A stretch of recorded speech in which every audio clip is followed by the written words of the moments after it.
Un nuevo exabrupto del presidente de la República en ocasión de su cumpleaños número 61 provocó la reacción de sectores de la oposición, líderes opositores que reaccionaron ante esto que declaró el presidente de la República, Horacio Cartes, mencionando a su papagayo y aludiendo directa e indirectamente al presidente del Partido Liberal Radical Auténtico, Efraín Alegre. Al respecto, legisladoras dijeron que la humorada de Cartes demuestra a un mandatario fuera de sí.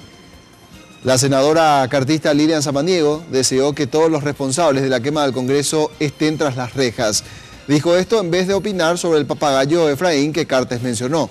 Esto era lo que decían las senadoras Masi, la senadora Alfaro y también la senadora Samaniego. Estupideces como siempre. Estupideces como siempre, porque él se olvida, parece ser. Aparte que es, en cualquier país del mundo, eso sería un escándalo, que el presidente hable de esa manera, en broma o en serio. Creo que son totalmente desubicadas y de una persona ya enferma, ¿verdad? De no saber ubicarse como en la investidura, con la investidura que tiene. Lamentamos que hasta hoy la Fiscalía no le haya convocado a Efraín Alegre y a Rafael Filisola, que fueron los instigadores desde el inicio.